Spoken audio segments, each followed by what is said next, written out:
आज सकाळी 10 वाजता आरबीआय गव्हर्नर यांनी व्याजदराची घोषणा केली.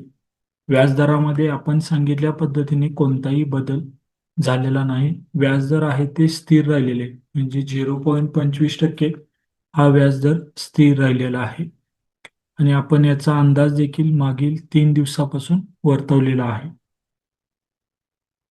आज आरबीआय गव्हर्नर यांची बॉडी लँग्वेज मार्केटसाठी सकारात्मक दिसून आली.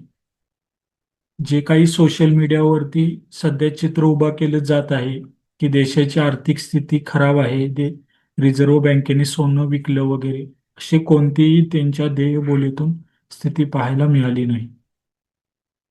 विदेशी गुंतवणूकदारांनी 1 एप्रिल नंतर किंवा 1 एप्रिल पासून जे काही सरकारी बॉन्डमध्ये गुंतवणूक केलेले आहे त्यावरती त्यांना टॅक्समध्ये सूट देण्याची घोषणा यावेळी करण्यात आलेली आहे.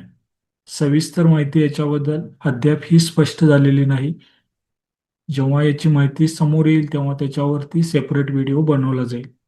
आता आपण एक गोष्ट याच्यातून, आता सध्या बॉन्डमध्ये त्यांना सूट दिलेले येणाऱ्या काही दिवसांमध्ये स्टॉक मार्केटमध्येही मिळू शकते, असा बिझनेस ऑफ शेअर मार्केटचा अंदाज आहे.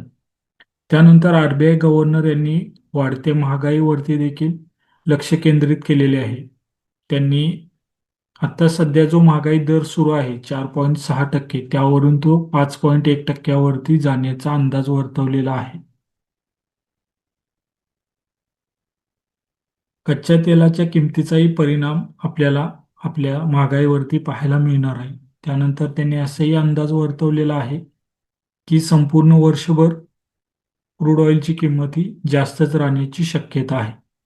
इतर देशांच्या तुलनेत जर आपण आपल्या देशाचं आर्थिक स्थिती पाहायला गेलो तर आपली महागाई इतर देशांच्या तुलनेमध्ये थोडी कमी आहे म्हणायला काही हरकत नाही. म्हणजे जो काही महागाईचा रेशो आहे तो आपल्या योग्य आहे, हेही त्यांनी यावेळी स्पष्ट केलेलं आहे.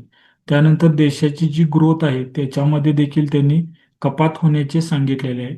यापूर्वी अंदाज वर्तवला होता 6.9% देशाची ग्रोथ राहील, ते आता 6.6 वरती आलेले आहे. म्हणजे 0.3ने ग्रोथ घटलेले आहे, तर 0.50ने महागाई वाढेल असे त्यांनी स्पष्ट केलेलं आहे. या भूमिकेनंतर रुपयामध्ये मजबूत स्थिती पाहायला मिळाली. साहजिकच आहे, कारण रुपया मजबूत होण्यासाठी सरकार किंवा आरबीआय कडून पाऊल उचलले जात आहे, हेच खूप सकारात्मक होतं.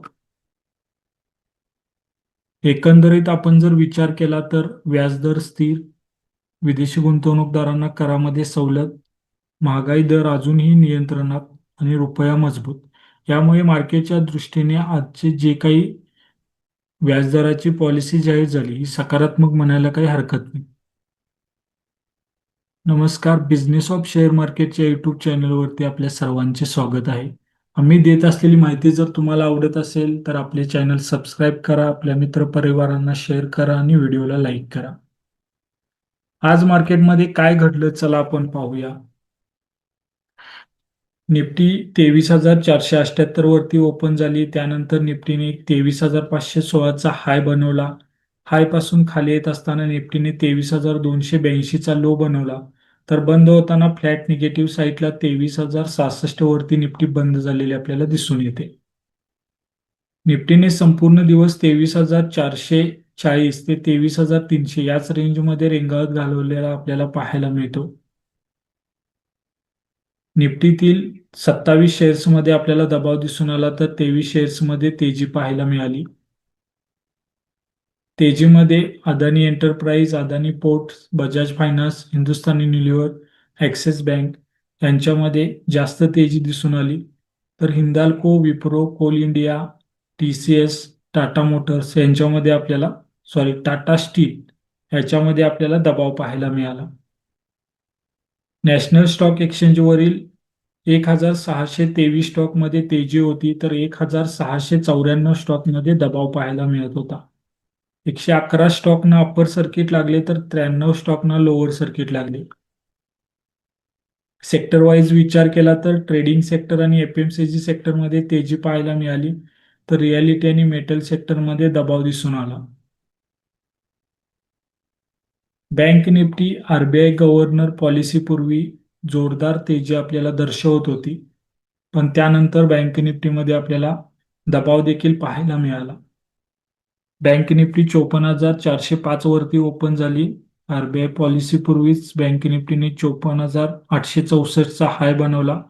त्यानंतर 550 पॉईंट खाली येत बँक निफ्टीने 54,140 चा लो बनवला व दुपारी 2 नंतर रिकव्हरी देत 54,496 वरती फ्लॅट पॉझिटिव्ह साईडला बँक निफ्टी बंद झाली. बँक निफ्टीतील 10 बँकांमध्ये तेजी होती तर 4 बँकांमध्ये दबाव पाहायला मिळत होता. सध्या आपण व्हिडिओ रेकॉर्ड करत असताना क्रूड ऑइल सोन्या चांदीच्या किमतीमध्ये आपल्याला घसरण पाहायला मिळत आहे. निफ्टी फ्लॅट निगेटिव्ह मध्ये बंद झाली आहे तर बँक निफ्टी फ्लॅट पॉझिटिव्ह मध्ये बंद झालेली आहे.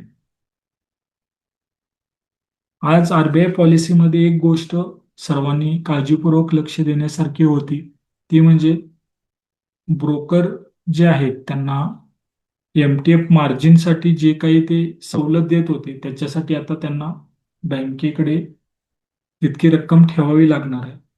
त्यावरती जेव्हा आरबीआय पॉलिसी पूर्ण झाली त्याच्यानंतर ब्रोकर स्टॉकवरती आपल्याला दबाव पाहायला मिळाला. याची मुदत 1 जुलै पर्यंत आहे. नवीन काही घोषणा त्या संदर्भात येते का हे आपण पाहूया. त्यानंतरच मग ट्रेडिंग सेक्टरवरती काय परिणाम होईल याचा अंदाज आपल्याला लावता येईल. धन्यवाद.